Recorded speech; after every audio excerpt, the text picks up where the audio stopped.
और अखिल भारतीय बिश्नोई महासभा को लेकर के पिछले लगभग एक साल में विवाद सामने आए कि अखिल भारतीय बिश्नोई महासभा के राष्ट्रीय अध्यक्ष देवेंद्र बुडिया पर एफआईआर हुई थी दुष्कर्म की। उन्हीं के समाज की एक युवती ने दुष्कर्म जैसी संगीन धाराओं में एफआईआर करवाई। 96 दिन जेल में रहने के बाद देवेंद्र बुडिया को जमानत मिल गई और इसके साथ ही लगता है कि एक बार फिर सियासत गरमाएगी बिश्नोई महासभा की और बिश्नोई समाज की, खासकर एक तरफ देवेंद्र बुडिया और दूसरी तरफ कुलदीप बिश्नोई।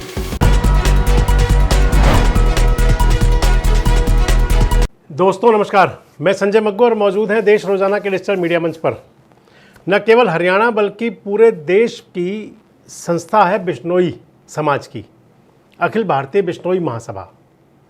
और अखिल भारतीय बिश्नोई महासभा को लेकर के पिछले लगभग एक साल में विवाद सामने आए थे और उन्हीं विवादों में था कि अखिल भारतीय बिश्नोई महासभा के राष्ट्रीय अध्यक्ष देवेंद्र बुडिया पर एफआईआर हुई थी दुष्कर्म की। देवेंद्र बुडिया उस मामले में गिरफ्तार हुए। उन्होंने हालांकि गिरफ्तारी से पहले जमानत की खूब कोशिश की थी कि एंटी सेपरेटरी बेल मिल जाए या अग्रिम जमानत हो जाए उनकी, लेकिन जमानत नहीं मिली। गिरफ्तार हुए और गिरफ्तारी के बाद में 96 दिन जेल में रहने के बाद देवेंद्र बुडिया को जमानत मिल गई।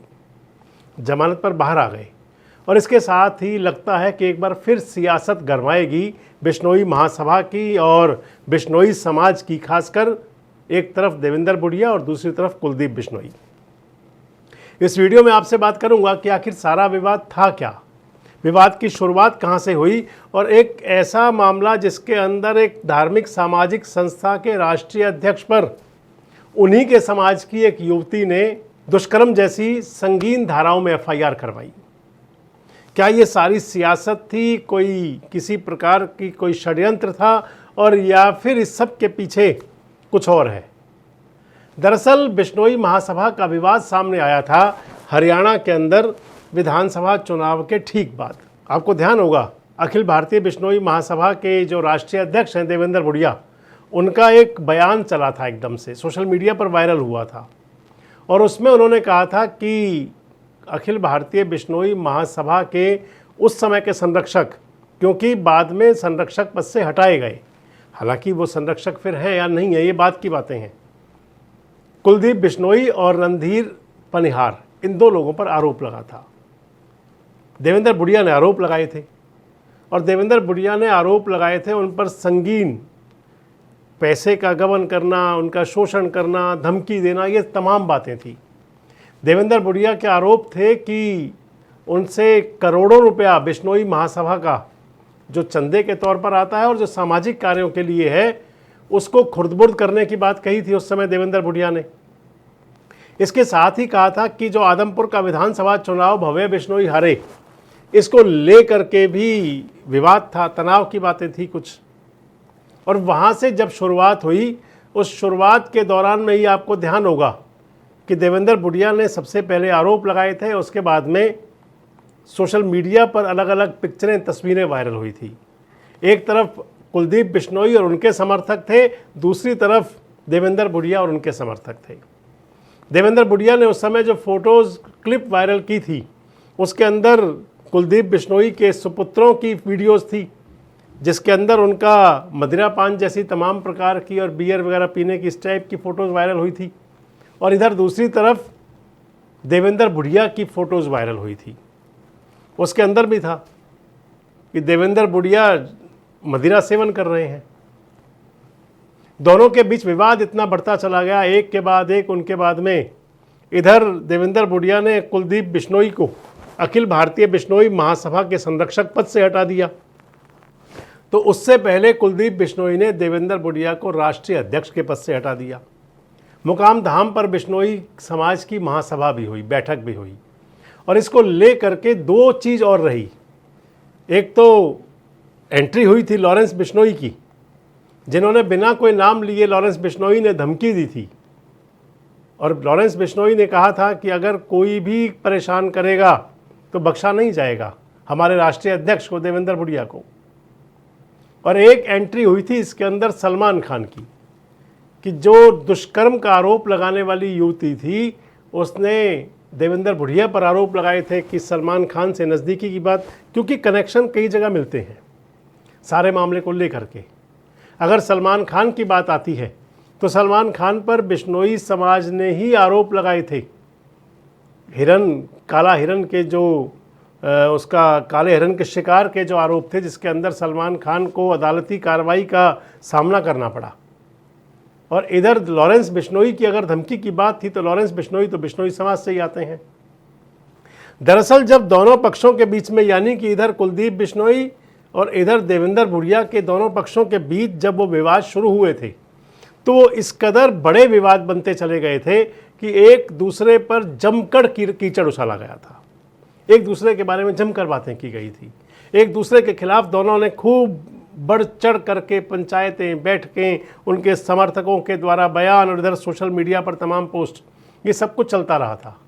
और इन सब चलने के दौरान ही हुआ था तो जो इसके अंदर सबसे बड़ी बात हुई, जिसे अंतिम चोट कह सकते हैं, वो ये हुई कि देवेंद्र भुड़िया पर एफआईआर दर्ज हुई और उस एफआईआर के पीछे कहीं साजिश, षड्यंत्र या जो भी माना गया, वो माना गया कि कुलदीप बिश्नोई के पक्ष द्वारा किया गया है। देवेंद्र भुड़िया पर एफआईआर हुई थी, बिश्नोई समाज की एक युवती ने एफआईआर दर्ज करवाई थी। शिकायत में युवती ने कहा था कि उसके साथ में देवेंद्र भुड़िया ने अलग अलग समय पर चंडीगढ़ और जयपुर में ले जा करके दुष्कर्म किया।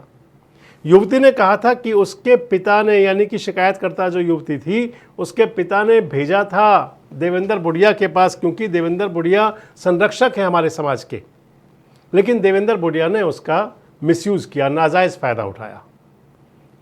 शिकायतकर्ता ने कहा था कि देवेंद्र भुड़िया लगातार उन पर चैटिंग करते थे, देवेंद्र भुड़िया उनको लगातार परेशान करते थे। और जब उसकी तहकीकात हुई, पुलिस ने गिरफ्तार जब किया, हालांकि भुड़िया के लोग कहते थे कि उन्होंने आत्मसमर्थन किया था, सरेंडर किया था, और पुलिस कहती थी गिरफ्तार किया गया। गिरफ्तारी के बाद में देवेंद्र भुड़िया को पहले जमानत नहीं मिली थी, लेकिन अभी पिछले दिनों भारी भरकम चार्जशीट पेश की, 45 गवाह बनाए पुलिस ने उसके अंदर। हिसार की फास्ट ट्रैक कोर्ट में केस चलना है और चार्जशीट पेश होने के बाद में देवेंद्र भुड़िया को जमानत मिल गई। एक बार पहले तो देवेंद्र भुड़िया के अब वकील को सुनिए कि आखिर आधार क्या मिला जिसके आधार पर जमानत मिली भुड़िया को। जो कंप्लेनेंट ने हमारे खिलाफ आरोप लगाए कि एक्यूज्ड ने, आरोपी ने मेरे साथ 2 फरवरी, अगस्त 24 और सितंबर 24 में मेरे साथ रेप किया। 2 फरवरी को चंडीगढ़ में और अगस्त सितंबर में जयपुर में। बाद में जब चालान पेश हुआ, वो सभी वर्षन से जो इनका डेट्स थी, इनसे वो मुकर गए और इनकी बजाय उन्होंने डेट रखी फिर 15/5, 2/6 और 21/10/2024 की। हमारी वो डेट उस डेट पे नहीं हुआ, 15/6/5 को, 2/6 को और 21/10 को मेरे साथ रेप हुआ है। तो आपने वकील साहब की बात सुन ली। आधार बना कि जिन 3 तारीखों का उल्लेख पहले किया था शिकायतकर्ता ने, जब वहाँ की वेरिफिकेशन हुई, इन्वेस्टिगेशन हुई, तो फिर लड़की ने अपने बयान बदल दिए, जो पुलिस हिस्ट्री में सामने आता है। शिकायतकर्ता ने अपने बयान बदले और इन्हीं सब को आधार बनाते हुए हिसार की जो फास्ट ट्रैक कोर्ट है उसने जमानत दे दी। अब देवेंद्र भुड़िया जमानत पर बाहर आ गए हैं और इसके साथ ही एक बार लगता है फिर से जो बिश्नोई महासभा के बीच जो विवाद था वो एक बार फिर सामने आ सकता है, क्योंकि देवेंद्र भुड़िया को जो जमानत मिली है वो चार्जशीट पेश होने के बाद में, उसके बाद हालांकि न्यायिक प्रक्रिया है, उन पर जो आगे चलती रहेगी, जो कोर्ट की तारीख है और जो उसमें कोर्ट की जो प्रोसीडिंग है, पुलिस की तरफ से जो गवाह पेश किए जाने हैं। लेकिन अगर वकील साहब जो बता रहे हैं उनकी बातों को आप प्राइमा फेसी रखें, सामने रखें, तो उससे लगता है कि इस इन्वेस्टिगेशन में कहीं कुछ झोल जरूर थे। और जो एफआईआर हुई उसके अंदर भी तारीख बदलना, बयान बदलना, और उसके बाद में जो जिस प्रकार की सीसीटीवी फुटेज जाना, देवेंद्र भुड़िया का चंडीगढ़ के होटल में जो शिकायतकर्ता द्वारा तारीख देना, उसमें अकेले वहाँ पर होना, ये सारी बातें हैं। हालांकि सब कोर्ट केस का हिस्सा है और जब तक ये अदालत में मामला है तब तक इस पर कोई ज़्यादा बात की नहीं जा सकती। इतना ज़रूर है कि इस सब के पीछे कहीं ये बू जरूर थी कि बिश्नोई महासभा का जो विवाद था वो इस सब के पीछे भी कहीं चला। बिश्नोई महासभा के कहने पर ही देवेंद्र भुड़िया ने समर्पण किया था या पुलिस की गिरफ्तारी हुई थी, वो पुलिस के पास जो पेश हुए, अब जमानत पर आ गए हैं। क्या इसके बाद में भी एक बार फिर अब बिश्नोई महासभा का विवाद बड़ा हो सकता है? और सबसे महत्वपूर्ण बात कि क्या सामाजिक जो ताना बाना हो या धार्मिक क्षेत्र से जुड़ी हुई संस्थाएं हैं, अगर कहीं ये षड्यंत्र है तो उसके अंदर एक कहाँ तक वाजिब है? कमेंट बॉक्स में जरूर बताएं। जुड़े रहें हमारे साथ, देखते रहें देश रोजाना। हमारे साथ जुड़े रहने के लिए सब्सक्राइब करें देश रोजाना के YouTube चैनल को और नई वीडियो की नोटिफिकेशन पाने के लिए बेल आइकन जरूर दबाएं। अगर आप ये वीडियो फेसबुक या इंस्टाग्राम पर देख रहे हैं तो पेज को लाइक और फॉलो जरूर करें और ज्यादा से ज्यादा शेयर करें।